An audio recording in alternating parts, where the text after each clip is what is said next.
حضرت سیدنا طفیل بن عمر دوسی رضی اللہ تعالیٰ عنہ کہتے ہیں میں نے کلمہ پڑھا تو میرے کریم محبوب علیہ السلام فرمانے لگے جا کے نا قبیلے میں بھی دین کی دعوت دے۔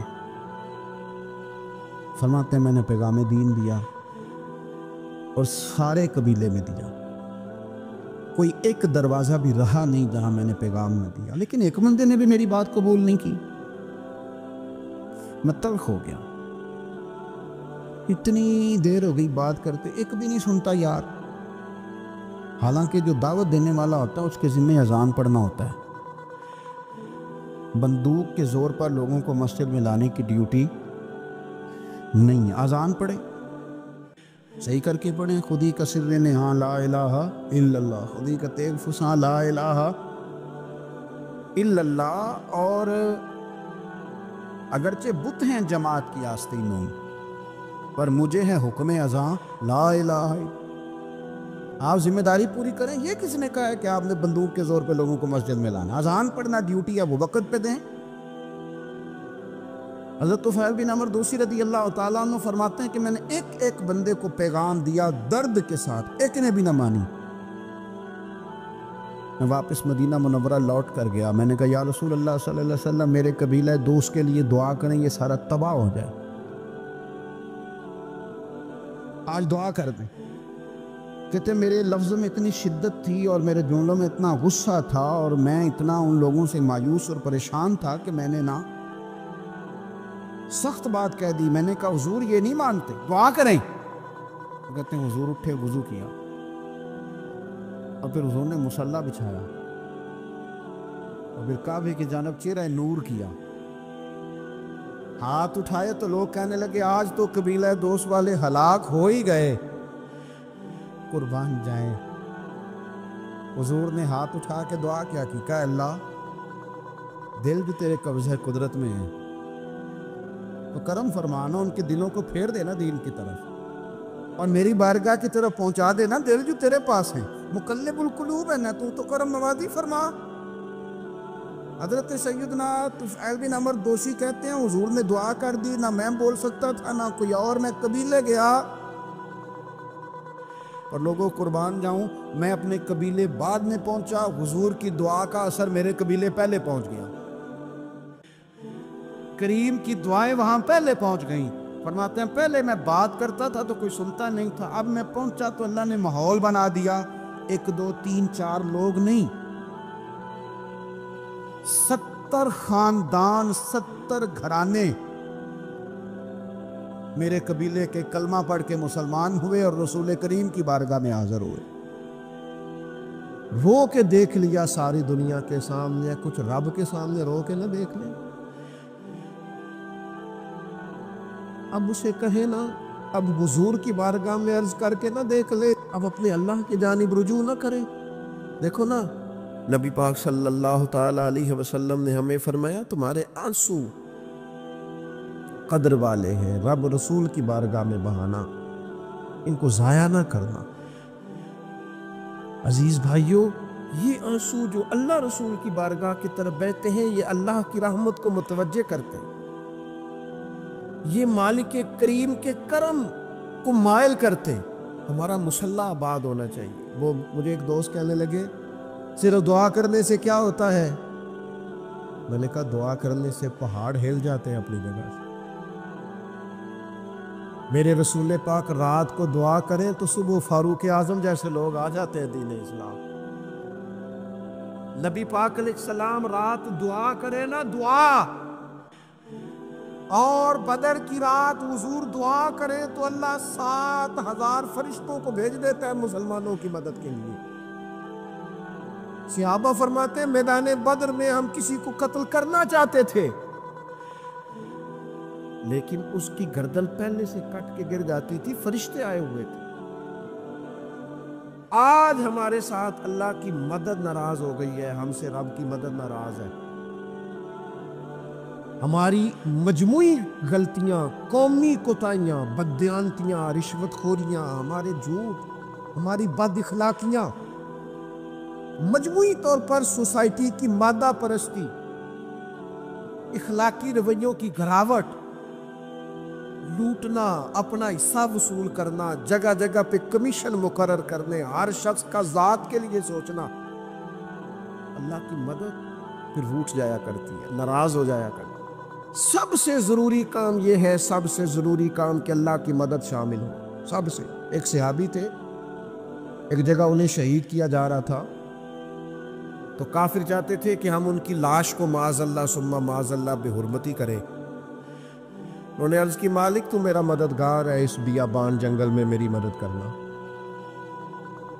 شہد کی مکھیاں آ گئیں، ان کے پورے وجود کو چھپا لیا، کوئی چیز قریب آئی نہیں، اور لوگ کہتے ہیں مکھی اٹھ کے بیٹھے تو زخمی کر دیتی ہے، لیکن وہ اٹھ کے گئی تو وجود پہلے سے زیادہ تر و تازہ تھا۔ اللہ نے محفوظ کر لیا وجود ان لوگوں کا، اللہ نے حفاظت فرمائی، اللہ کی مدد شامل تھی، اللہ کی مدد۔ ایٹم بم تم نے بنا لیے، ہتھیار تم نے سجا لیے، دولتیں تم نے جمع کر لی، بڑے بڑے تم نے ادارے قائم کیے، اب ایک کوشش اور بھی کرو، رب رسول کی بارگاہ میں رو تاکہ تمہیں اللہ کی مدد بھی ملے، تمہارے اندر حوصلہ بھی پیدا ہو، تمہارے اندر شعور بھی بلند ہو، اپنی ذات سے اٹھ کر سوچنے کی تمہیں طاقت بھی میسر آئے۔ میرے عزیز، اگر اس کی بارگاہ میں رونا آ جائے نا، اس کی بارگاہ میں اسے منانا آ جائے، تو پھر تو کیفیات ہی کچھ اور ہو جاتی ہے، کتنا کو روئیں بھلا۔ حضور فرماتے ہیں بہت لمبا تم نہ بھی نہ رونا، اگر مکھی کے یا مچھر کے پر کے برابر بھی تمہارے آنسو نکل گئے نا، میں اب اس سے زیادہ کیا آپ کی بارگاہ میں بات عرض کروں۔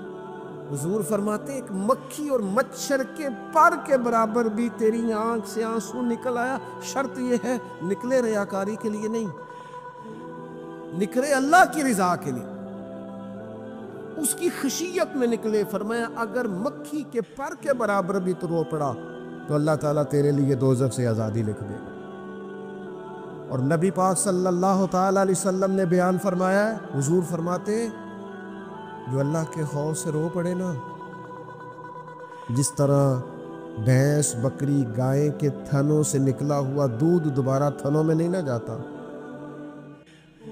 اسی طرح جو رب کی یاد میں رو پڑے وہ دوزخ میں نہیں جاتا۔ یہ مثال دیکھے کیسی دی حضور نے سمجھانے کی۔ اگر کبھی رونا آئے اس کے لیے تنہائی کا انتخاب کرے، مجموع میں نہیں۔ ایک بندے کو حضرت عمر نے مجمع میں روتا دیکھا تو فرمایا یہ کام تو اکیلے میں کرتا، تیرے لیے برکت والا ہوتا، تیرے آنسو نکلے، تیرے رخساروں پہ بہے۔ اور شیر خدا تو شیر ہے نا، حضرت مولا علی شیر خدا فرماتے اگر تیری آنکھوں سے کبھی آنسو نکلے نا اللہ کی یاد میں، حضور کی محبت میں، تو فرمایا ان آنسوؤں کو پوچھنا نا، ان کو چہرے سے صاف نہ کرنا، یہ تو آنسو اس قابل ہے کہ تیرے رخساروں پہ رہے، یہ تو روشنی ہے تیرے چہرے کی، ان کو پوچھنا نا۔ حضرت علی رضی اللہ تعالیٰ عنہ نصیحت کرتے ہیں انہیں رہنے دے، یہ آنسو بڑا قیمتی ہے، یہ نکلا تیری آنکھ سے ہے پر کسی کا ہو کے نکلا ہے، نکلا تیری آنکھ سے ہے پر کسی کے لیے نکلا، نکلا تیری آنکھ سے ہے پر اس نے تجھے بتایا ہے کہ تیرے وجود میں، تیری دھڑکنوں میں، تیرے جذبات میں کسی اور کا بھی حصہ ہے۔ یہ رب رسول کی رضا کے لیے چھلکا ہے۔ جب لوگ تانے دیتے ہیں، جب لوگ تکلیف دیتے ہیں، جب آپ بالکل ٹھیک چل رہے ہوتے ہیں، جب آپ محنت کر رہے ہوتے ہیں، جب آپ مخلص ہوتے ہیں، جب آپ جد و جہد کر کر کے تھک جاتے ہیں، اور لوگ جب پوری طور پر تانا زنی کرتے، باتیں سننے کو جب ملتی ہیں، میں دیانتداری سے کہتا ہوں جب لوگ پوری طرح دل توڑ دے پھر کوئی سجدے کا مزہ ہے، پھر کوئی دعا کی لذت ہے، پھر کوئی چسکا ہے اس کی بارگاہ میں حاضری کا، پھر کوئی تڑپ پیدا ہوتی ہے اس کیفیت میں، وہ جب لوگ آپ کو پوری طرح تکلیف دے اور سارے اسباب ظاہری ختم ہو جائے، وہ جو لذت ہے نا اللہ کی بارگاہ میں جڑنے کی، وہ تعریف والوں کو کئی دفعہ نصیب ٹوٹے ٹوٹے دلوں میں تو رب ملتا ہے، نہ بچا بچا کے تو رکھ اسے، تیرا آئینہ ہے وہ، یہ شکستہ ہو تو عزیز تر ہے۔ نگاہ آئینہ ساز میں میرے عزیز طے کرے کہ اپنی ضمیر کے مطابق فیصلے ہوں گے، اللہ رسول کی رضا پانے کا کام ہوگا، اور اس تعریف سے نکل آئیں گے ہم کہ لوگ ہمارے بارے میں کیا کہتے ہیں۔ میں عرض کر چکا ہوں کہ داتا علی اجویری رحمۃ اللہ علیہ فرماتے ہیں کہ نبی پاک علیہ السلام کو صادق کہتے ہیں، امین کہتے ہیں، صلہ رحمی کرنے والا کہتے ہیں، اور جب کہا لا الہ الا اللہ پڑھو تو پھر جادوگر، پھر معاذ اللہ شاعر، پھر کچھ اچھا وہ یہ سارا کچھ کہتے رہے تو کیا حضور شام کو بیٹھ کے حضرت صدیق اکبر کے پاس یا گھر میں سیدہ خدیجہ کے پاس یہ تبصرے کرتے تھے؟ معاذ اللہ، کہ دیکھو جی لوگ بات ہی نہیں سنتے، دیکھو توجہ ہی نہیں کرتے، دیکھو میرے جادو حضور، یہ تبصرے کرتے؟ وہ جس طرح بچہ آگ کے قریب بار بار جاتا ہے اور ماں ہاتھ پکڑ پکڑ کے روکتی نہیں، غصہ نہیں کرتی، اس کا خیال ہوتا ہے اسے پتہ ہی نہیں یہ جل جائے گا، یہ رات کو بیٹھ کے تبصرے نہیں ہوتے، بلکہ اللہ کا قرآن کہتا ہے لَعَلَّكَ بَاخِعٌ نَفْسَكَ، اے محبوب کیا آپ اپنی جان پر کھیل جائیں گے؟ اللہ یکون مؤمنین، اس بات پر کہ یہ ایمان کیوں نہیں لاتے؟ حضور آپ نے تو جان کی بازی لگا دی گویا، اتنی محنت کرتے ہیں، اتنی محنت کرتے، یہ اللہ کا قرآن ہے، وہ جادوگر کہتے جا رہے، ساحر کہتے جا رہے، اور حضور جان کی بازی لگا کر دین بتاتے جا رہے۔ یہ مزاج ہے کہ آپ ان لوگوں کے بیچ کھڑے ہو کر انہی کی خیر کی بات کریں، انہی کے حق میں بھلے کی بات کریں جو آپ پر تانا زدی کریں۔ آپ انہی لوگوں کے لیے دیکھیے، حضرت موسیٰ علیہ السلام، کبھی فرعونیوں سے مقابلہ ہے، کبھی دریاؤں کا سفر ہے، کبھی صحراؤں کا علاقہ ہے، کس طرح حضرت موسیٰ علیہ السلام نے جد و جہد کی اپنی قوم کو نکالنے کے۔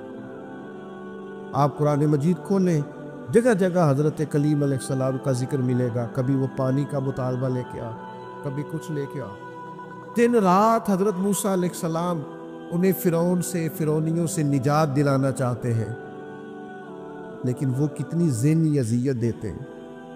آپ تاریخ پڑھ کے دیکھیں، کبھی وہ ان سے کہا گائے ذبح کرو تو پوچھتے ہیں رامے کا ایسا ہو، بچڑی ہو کے جوان ہو۔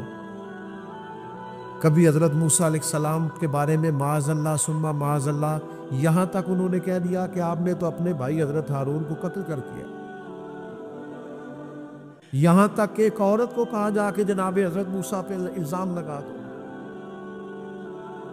کبھی وہ کہتے ہیں کہ معاذ اللہ آپ اتنا اپنے آپ کو پردوں میں چھپا کے رکھتے ہیں، چونکہ حضرت کلیم بڑے حیادار تھے، اللہ کے سارے نبی حیادار ہوتے، وہ کہتے تھے لگتا ہے جسم پہ معاذ اللہ ثم معاذ اللہ کوئی عیب ہے۔ کبھی کوئی بات، کبھی کوئی بات، کبھی کوئی بات، لیکن آپ حضرت کلیم کو دیکھیں، وہ جہاں بھی رب کی بارگاہ میں عرض کرتے ہیں اپنی امت، وہ اپنی قوم کی خیر ہوا، وہ اللہ کی بارگاہ میں یہی عرض کرتے ہیں مالک ان کے لیے ہدایت کے راستے واضح فرما۔ یہاں تک ان کی قوم نے کہہ دیا معاذ اللہ، یہ اللہ کا قرآن فرماتا ہے، آپ سورہ آراف پڑھ کے دیکھیے، وہ کہنے لگے اے موسیٰ ہمیں تو آپ سے پہلے بھی آپ کی وجہ سے تکلیف پہنچی، معاذ اللہ آپ کے بعد بھی آپ کی وجہ سے تکلیف پہنچی، وہ آپ کی ولادت کی خبر معروف ہوئی تو فرعون نے ہمارے بچے قتل کرانے شروع کر، تو آپ کے تو آنے سے پہلے ہمیں تکلیفیں پہنچ رہی۔ لیکن حضرت موسیٰ پھر بھی کہتے ہیں اور صبر کرو تمہارا دشمن ہلاک ہو جائے، اللہ تعالیٰ تمہیں کامیابی دے گا۔ پھر اللہ تعالیٰ نے اس کا اعلان بھی فرمایا، فرمایا یاد کرو نا بنی اسرائیل، وہ وقت یاد کرو نا، وَإِذْ نَجَّيْنَاكُمْ مِنْ آلِ فِرْعَوْنَ، پھر ہم نے تمہیں نجات دی فرعون والوں سے، پھر ہم نے تمہیں نجات دی ان لوگوں سے، فرعونیوں سے تمہیں بچا لیا۔ کس کی برکت سے؟ حضرت موسیٰ علیہ السلام کی برکت، اللہ نے ان کے ذریعے تبلیغ فرما کے بچا لیا۔ قوم میں اس کے اندر تبلیغ دیتی، حضرت سید اللہ شعیب علیہ السلام کا ذکر ہمیں ملتا ہے سورہ ہود کے اندر، حضرت شعیب اپنی قوم کو منع کر رہے، کیا کہہ رہے؟ ناپ تول پورا کرو، نا انصافی نہ کرو، لوگوں کا حق نہ مارو، یہ خیر کی دعوت۔ قوم جواب میں کیا کہتی ہے؟ سورہ ہود پڑھیے، وہ کہتے ہیں ہمیں نہیں سمجھ میں آتی آپ کی باتیں، اگر ہمیں آپ کے قبیلے کا ڈر نہ ہوتا تو معاذ اللہ ہم تو آپ کو پتھر مار مار کے شہید کر دیتے۔ آپ انہیں تبلیغ دین کر رہے ہیں، آپ انہیں اخلاقیات سکھا رہے ہیں، آپ ان کے کردار و عمل میں خوبصورتی پیدا کرنا چاہتے۔ وہ کہتے ہیں اگر آپ کے قبیلے کا خوف نہ ہوتا تو ہم تو آپ کو شہید کر دیتے۔ تو جواب میں حضرت شعیب نے کیا کہا؟ جاؤ پھر موت کرو۔ انہوں نے کہا ایسی قوم کو تبلیغ کروں جو پتھر مارنے کی بات کرتی؟ کیا میں اب ایسے لوگوں کو دعوت خیر دوں جو مجھے شہید کرنے کی بات؟ کیا خوبصورت جملہ ہے قرآن مجید نے بیان کیا۔ حضرت سیدنا شعیب فرمانے لگے وَيَا قَوْمِ اعْمَلُوا عَلَىٰ مَكَانَتِكُمْ إِنِّي عَامِلٌ، فرمانے لگے قوم والو تم اپنی جگہ کام کرتے رہو جو تم نے کرنا ہے، اور میں اپنی جگہ دین کی تبلیغ کرتا رہوں۔ کرو تم اپنا کام اور میں اپنا۔ شکوہ ظلمت شب سے تو کہیں بہتر تھا ہم اپنے حصے کی کوئی شمع جلاتے جاتے۔ خبر پھیل گئی کہ حضرت عثمان غنی کو شہید کر دیا گیا۔ انہوں نے حضرت عثمان کو روک لیا تھا، بٹھا لیا تھا، یہاں خبر پھیل گئی جناب عثمان کو شہید کر دیا گیا۔ عثمان میں قربان رستوں سے جہاں تھے آپ گزرا کرتے تھے، میرے محبوب نے فرمایا آؤ بھائی سارے میرے ہاتھ پر بیعت کرو، میرے ہاتھ پر بیعت کرو، موت کی بیعت کرو، ہم نے عثمان کے خون کا بدلہ لینا۔ محبوب کا جوش و خروش، صحابہ بیعت کر رہے کس بات پر؟ حضرت عثمان کے بدلے پر۔ 1400 لوگوں نے بیعت کی بشمول مولا علی شیر خدا کے، کہ ہم نے حضرت عثمان کا بدلہ۔ حضور کو پتا تھا، محبوب تو جانتے ہیں، پر جذبات کو صحیح رخ دینا تھا۔ فرمایا آؤ بیعت کرو، اور تمام لوگوں نے بیعت کر لی، صرف حضرت عثمان نہیں تھے۔ حضرت انس بن مالک فرماتے ہیں محبوب نے اپنے ہاتھ فضا میں لہرائے، فرمایا بھی عثمان موجود نہیں ہے، فرمایا یہ ہاتھ میرا، یہ میرے عثمان کا، لو میں عثمان کی بھی بیعت کرتا ہوں، یہ عثمان کی بھی۔ حضرت انس بن مالک فرماتے ہیں، جناب انس بن مالک فرماتے ہیں قسم اللہ کی، وہ جس وقت نبی پاک نے کہا نا یہ عثمان کا ہاتھ ہے، فرماتے ہیں اس وقت عثمان کا ہاتھ کائنات کے سب لوگوں کے ہاتھوں سے بہتر ہو گیا تھا۔ اتنی عظمتیں ملی حضرت عثمان غنی کو، اتنا مقام ملا سیدنا عثمان کو۔ یہ جو لوگ ہیں نا، یہ جو دروازہ رسول کے خاص غلام ہیں، ان غلاموں کی محبت سے فیض آئے گا، رسول پاک کی محبت، غلامی کی طبیعت چاہے گی۔ ان سے پیار کرو گے تو مدینے والے کے محبوب بن جاؤ گے۔ ان لوگوں سے سیکھیں گے کہ دین کا اصل مزاج کیا ہے، یہ بتائیں گے۔ حضرت عثمان غنی رضی اللہ تعالیٰ عنہ، انہوں نے رسول کائنات صلی اللہ تعالیٰ علیہ وسلم سے محبت کی، پیار کیا، اس انداز میں کیا کہ وہ درجنوں سینکڑوں لوگ کھڑے ہیں اور کئی دنوں کی بھوک ہے، تو منافقین ہنس رہے ہیں کہ دیکھو مسلمانوں کے پاس تو کھانا ہی نہیں، تو عثمان غنی اونٹوں پہ رکھ کے پکا کے لنگر بھیج رہے ہیں، ہمیں کھلاؤ، ان کو عثمان کی جانب کھلاؤ کھانے۔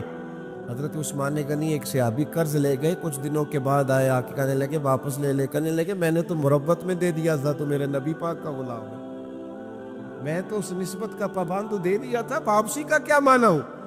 حضرت سیدنا عثمان غنی کا ڈھلا ہوا رسیلا سجیلا مزاج، اس میں خوبصورتی، اس میں ٹھہراؤ، اس میں رسول پاک کی محبت کا رنگ۔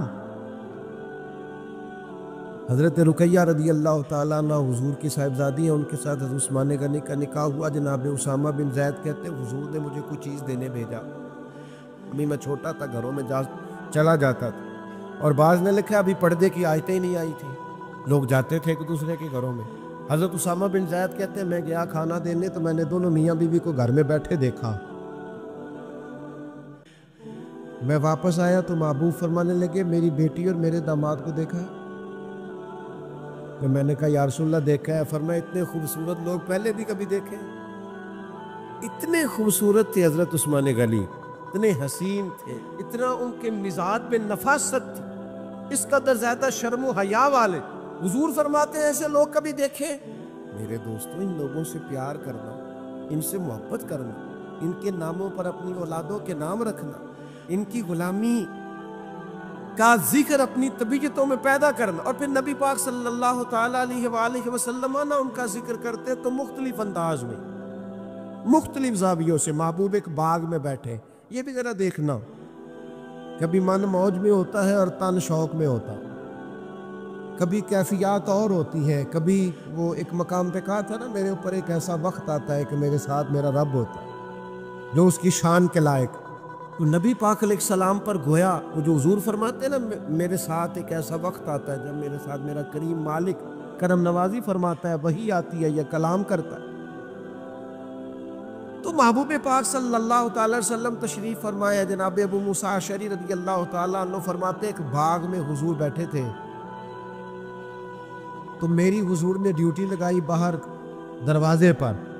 فرماتے باہر کوئی آیا اس باغ کے دروازے پر، تو حضور فرمانے لگے جو دروازے پہ آیا اسے اجازت بھی دے دو اور جنت کی بشارت بھی دے دو۔ ظاہراً تو حضرت ابو موسیٰ اشعری نے بھی بندہ نہیں دیکھا کون آیا، وہ سامنے تو آیا ہی نہیں، لیکن حضور نے اندر بیٹھے بیٹھے ہی نا، اندر بیٹھے بیٹھے ہی محبوب فرمانے لگے وہ جو آیا ہے نا، کیونکہ حضور تو مالک ہے نا جنت کی۔ میرے امام فرماتے تجھ سے اور جنت سے کیا مطلب، منکر دور ہو، ہم رسول اللہ کے، جنت رسول اللہ۔ حضور اندر بیٹھے دیکھا ہی نہیں باہر کون ہے، اور فرمانے لگے وہ جو آیا دروازے پہ اسے بتا دو تو جنتی ہے۔ حضرت ابو موسیٰ اشعری کہتے ہیں دروازہ کھولا تو ابو بکر صدیق تھے۔ یہ دیکھو کن کے نام جنت الاٹ ہوتی ہے، اور بار بار انہی کا قرآن نکل آتا ہے، انہی کے تذکرے ہونے لگتے ہیں، انہی کا ذکر۔ سیدنا صدیق اکبر فرماتے ہیں تھوڑی دیر کے بعد پھر کوئی دروازے پہ آیا، حضور فرمانے لگے اسے اجازت بھی دے دو اور جنت کی بشارت بھی دے دو۔ یہ سیاستہ میں حدیث موجود ہے۔ فرماتے ہیں میں جو گیا دروازہ کھولا تو دروازے پہ فاروق اعظم تھے۔ سیدنا ابو موسیٰ اشعری کہتے ہیں دروازے پہ دستک ہوئی تو میرا پھر نہ دھیان لبہائے مبارکہ کی طرف ہی تھا، وہ زبان جس کو سب کن کی کنجی کہے، جس کو سب کن کی کنجی کہے، اس کی نافذ حکومت پہ لاکھوں سلام۔ پھر دروازے پہ دستک ہوئی تو کریم فرمانے لگے دروازہ کھولو اور اس بندے سے کہو تم پر آزمائش بھی آئے گی، پر یہ بتا دو تو ہے جنتی، تمہیں آزمائشیں دیکھنی پڑے گی، تکلیفیں آئیں گی، فتنے آئیں۔ کہتے میں دروازے پہ گیا تو سیدنا عثمان غنی موجود۔ میرے دوستو، ان لوگوں کے بارے میں کبھی تشکیک کا شکار نہ ہونا، کسی شرارت کرنے والے کی شرارت کے پیچھے نہ چلنا۔ میرے نبی پاک علیہ السلام نے تو پہلے خبر دی تھی کہ حضرت عثمان غنی پر فتنے آئیں گے، آزمائشیں آئیں گی، اور صحیح روایت میں موجود ہے خبر دی تھی۔ حضرت عثمان غنی رضی اللہ تعالیٰ عنہ کا تو وہ مقام و مرتبہ ہے، وہ شان ہے کہ ان کی شہادت کی خبر بھی رسول پاک نے دے دی۔ فرمایا یہ شہید ہوگا عثمان، شہادت تک کی خبر۔ حضور کو پیار ہے نا سیدنا عثمان۔ نبی پاک صلی اللہ تعالیٰ علیہ وآلہ وسلم احد پہاڑ پہ گئے تو احد پہاڑ کانپنے لگا۔ کون تھا حضور کے ساتھ؟ حضرت صدیق اکبر تھے، سیدنا فاروق اعظم تھے، اور حضرت عثمان غنی تھے۔ احد پہاڑ کانپنے لگا۔ ویسے ہمارے بزرگ فرماتے کانپ نہیں رہا تھا، اسے پتہ چلا محبوب آیا تو وجد کر رہا تھا، وہ نہ ذرا وجد کر رہا تھا، سرور میں آ گیا، وہ کانپنے لگا۔ محدثین نے لکھا ہے کانپنے لگا، اس میں حرکت آئی، اور جب وہ حرکت کر رہا تھا، کانپ رہا تھا، وجد کر رہا تھا، حضور پتہ کیا فرماتے ہیں احد سے؟ یہ باتیں ہم سنتے ہیں، کبھی ان کا مزہ تو لے کے دیکھو، پھر غور کرو۔ حضور ہیں پہاڑ پہ، حضرت عمر ہیں، سیدنا ابو بکر ہیں، حضرت عثمان ہیں، حضور پہاڑ پہ ہیں، پہاڑ کانپا ہے، وجد کیا ہے، حرکت کی ہے۔ حضور پتہ کیا فرماتے ہیں؟ فرماتے ہیں احد ٹھہر جا، تیرے اوپر ایک نبی ہے، ایک صدیق ہے، 2 شہید ہیں، اور تو دیکھ تو صحیح، مقام دیکھ، اعزاز دیکھ، احترام دیکھ، تیرے اوپر ایک نبی ہے، ایک صدیق ہے، اور 2 شہید ہیں، دنیا میں بڑے شہید ہوئے، اور اس شہید کا مرتبہ بھی جانتے ہو جسے حضور نے شہید کہا؟ ایک تو یہ ہے نا پراپوگنڈے پر لوگ بڑے لوگوں کو شہید کہتے ہیں، اور جنہیں حضور کی زبان اطہر شہید کہے، نبی پاک جنہیں شہید کہے، رسول پاک علیہ السلام نے فرمایا 2 شہید ہیں۔ 2 شہید کون تھے؟ ایک حضرت عمر فاروق، ایک حضرت عثمان غنی۔ اور پھر نبی پاک نے میری شہادت کی خبر نہیں دی، حضور نے یہ بھی بتایا ان کا مقام کیا ہوگا، ان کو ملے گا کیا۔ اللہ کے حبیب صلی اللہ تعالیٰ علیہ وسلم فرمانے لگے ایک تو شہادت ہے، اور شہید کو جنتی، اور صحابی ویسے ہی جنتی، اور پھر عشرہ مبشرہ، اور پھر خلفائے راشدین، اور پھر سیدنا عثمان غنی، اور پھر شہادت کا اعزاز۔ یہ ساری نسبتیں تو اپنی جگہ، لیکن رسول کریم صلی اللہ تعالیٰ علیہ وسلم ارشاد فرمانے لگے ہر نبی کا کوئی نہ کوئی رفیق ہوتا ہے، اور فرمایا میرا رفیق عثمان غنی ہے، وہ بھی جنت میں، یہ جنت میں میرے رفیق ہوں گے، میرے ساتھ ہوں گے سیدنا عثمان غنی رضی اللہ تعالیٰ عنہ۔ رسول اللہ صلی اللہ علیہ وسلم نے ان کی عظمتوں کو بیان کیا، ان کا جو حضور کے ساتھ غلامی کا رشتہ ہے، جو نبی پاک علیہ السلام کے ساتھ وفا کا رشتہ ہے، ہر مقام پر، ہر موقع پر، جس طرح سیدنا عثمان غنی اپنی خدمات لے کے حاضر ہیں، پیش ہیں، ہر جگہ موجود ہیں، حضور کا ان پر اعتماد ہے۔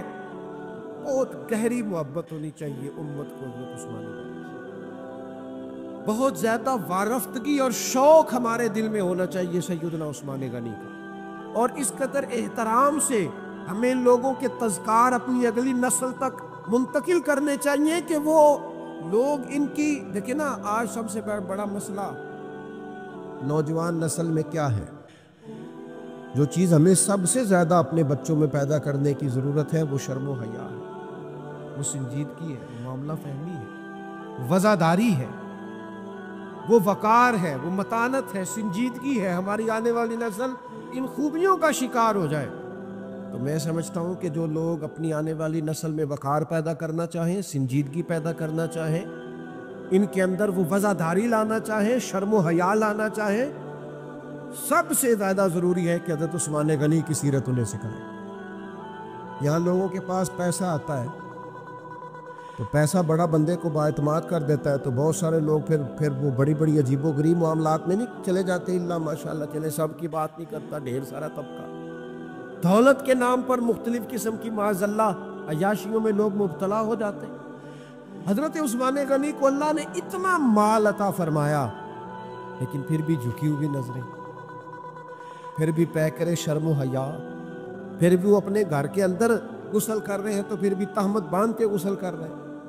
فرماتے مجھے اپنی آنکھوں سے بھی حیا آتی، میں کوئی ایسا کام نہیں کرنا چاہتا جو حیا کے معنی ہو۔ ان کے مزاج کے اندر ایسی حیا تھی کہ ان کا کردار حیا بانٹتا تھا۔ کچھ لوگ ہوتے ہیں نا کہ جو کسی ایک مخصوص چیز کو سخت ناپسند کرتے ہیں، حضرت عثمان غنی رضی اللہ تعالیٰ عنہ انتہائی وزادار، شرم۔ آج میری سوسائٹی میں زو مانا باتیں پھیلائی گئی، غلط باتیں کی جاتی، ایسی باتیں، اور ایسے لوگ اس سطح پر اتر کر باتیں کرتے ہیں جن کے منہ سے اچھی بھی نہیں لگتی کہ یار آپ اپنی وزاداری دیکھیں، آپ نے کتنی کمزور بات کر، بچوں کے بیچ بیٹھ کر، دوستوں کے بیچ بیٹھ کر آپ نے اتنی چھوٹی بات کر دی۔ آپ نے صرف 2 لمحوں کے لیے لوگوں کو ہنسانا تھا، لیکن آپ نے حیا کا ہی خیال نہیں رکھا۔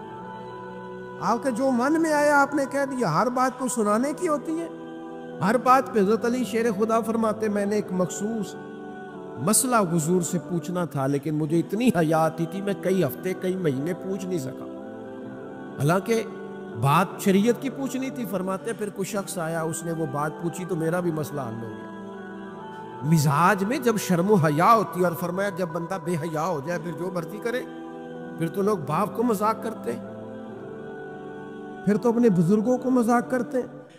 لہجوں کا سنجیدہ ہونا، متانت، وزاداری، وقار، ہر جگہ ہر بات نہیں کی جا سکتی، لہذا انسان کو اپنی ہر حیثیت کا خیال ہونا چاہیے۔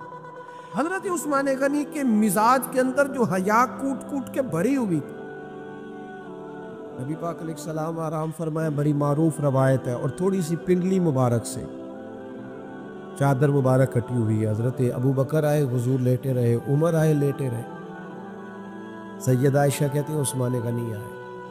اچھا ایک بات یہاں، حضرت عمر مزاج کی جلالی ہے، جناب عثمان تو ٹھنڈی طبیعت کے آدمی، لیکن ان کی مزاج کے اندر وہ جو ایک الگ وزاداری ہے، ان کے مزاج کے اندر وہ جو اس معاملے کے اندر بہت زیادہ سنجیدگی ہے۔ دروازے پہ دستو، کوئی کون ہے دروازے پہ؟ حضور میں عثمان غنی۔ فرمایا ذرا رکو، سیدہ کہتی ہیں حضور اٹھ کے بیٹھے۔ اللہ کرے آپ سمجھیں، یہ حضور کی شفقت ہے غلام کے لیے، یہ محبوب کی۔ اور چھوٹے تو خیال رکھتے ہی ہیں بڑوں کی، یہ پسند ہے یہ پسند ہے، لیکن اگر محبوب کریم اتنا کرم کرے، اپنے غلام کی چاہت کا خیال کرے، تو پھر بات بھی دیکھے اور پھر اس غلام کی شان بھی دیکھے۔ نبی کریم صلی اللہ تعالی وسلم نے فرمایا ذرا رکو۔ حضرت عثمان غنی رک گئے، محبوب اٹھے، پہلے اپنی چادر مبارک کو ٹھیک کیا، اور پھر حضور نے فرمایا اب آ جاؤ۔ بات چیت ہوئی، سیدنا عثمان تشریف لے گئے، باقی بھی چلے گئے۔ تو سیدہ عائشہ صدیقہ کہتی میں نے عرض کی حضور ابو بکر صدیق بھی آئے، فاروق اعظم بھی آئے، اور عثمان غنی۔ یا رسول اللہ، آپ نے کہا رکو، اور رکے، پھر آپ نے اپنی تہمت کو سمیٹا، تو کریم نے کیا فرمایا؟